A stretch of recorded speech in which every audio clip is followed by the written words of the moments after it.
Bill O'Reilly, anchor of the O'Reilly Factor on Fox News. Bill, thanks for coming in this morning. So a lot of movement right now on guns. You think something's going to happen?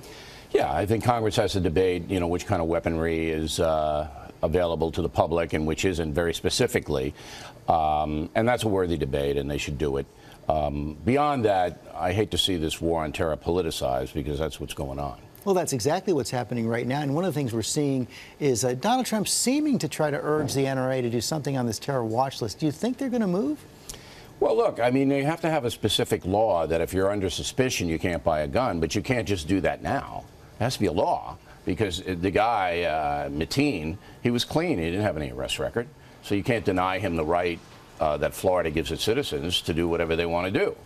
But if you pass a new law that says if you're on a federal watch list, then you're denied this, this, this, and this, it can happen. That's right, and then we'll see what happens with that vote today. You talk about the politicizing of the gun debate. You've seen President Obama come out, you've seen Hillary Clinton come out, you've seen Donald Trump come out, and in the initial days, it seems like Donald Trump is kind of doubling down on the same strategy he had during the primaries. Of course. Will that work in the general election? Who knows? He's got two issues. Trump's got two issues and two issues only: the economy and terrorism. That's it. Social issues don't matter this year, and he's not strong on them anyway. So he's going to hammer those two issues every time he's in the public forum. But one of the things that you see happening with that is it's causing a fair amount of discomfort in the top ranks of the Republican leadership. And I think Mr. Trump seemed to get fed up with that last night. Style over substance. Let's take a look at what he said. You know, the Republicans, honestly, folks, our leaders have to get tougher. This is too tough to do it alone. But you know what? I think I'm going to be forced to. I think I'm going to be forced to. Our leaders have to get a lot tougher. And be quiet. Just please be quiet. Don't talk. Please be quiet. Sounds like he's almost suing for divorce right there. Well, look, he's right. The Republican Party, the reason that he's even sitting there is because the Republican leadership's weak.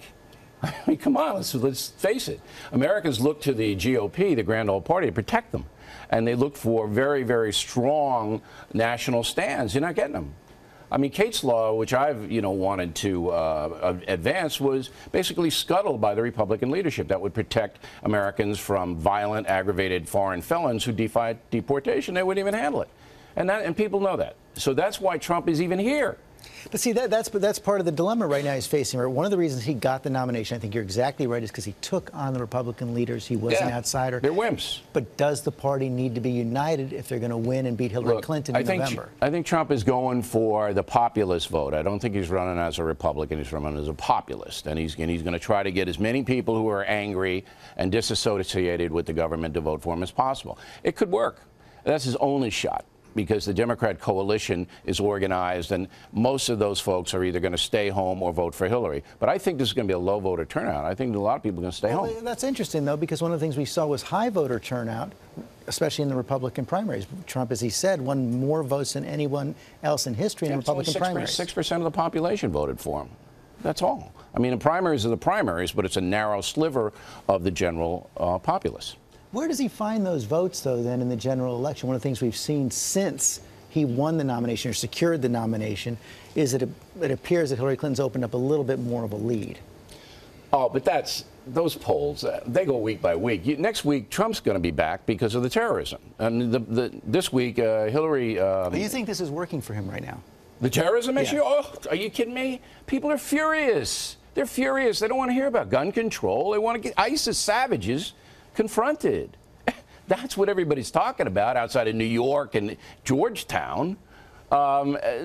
People are fed up with President Obama not saying who the enemy is and dancing around and outsourcing the fight to the Kurds. Come on. These are savages. They're killing Americans. Go get them. That is going to be the debate, because I was actually struck by, I guess, the CBS poll yesterday showed that more than half of the country disapproves of the way Trump has responded on this. Because I just said the words. It's style over substance. They don't like his style, okay? So Trump's style is what holds him back.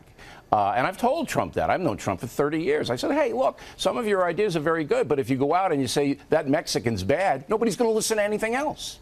All right? So knock off the personal politics and get into the issues on how you're going to beat these people. We will be watching. We're also going to watch your series, what, Legends and Lies? Legends and Lies, this Sunday night, 8 o'clock, Fox News Channel. And you want gun control? This is why we have guns. Legends and Lives of Patriots. We beat the British because everyone was armed, and that has made our difficulty of regulating guns that much harder. Get the history lesson from Bill O'Reilly on Sunday night. Thanks for coming. All right, George, Bill. thanks.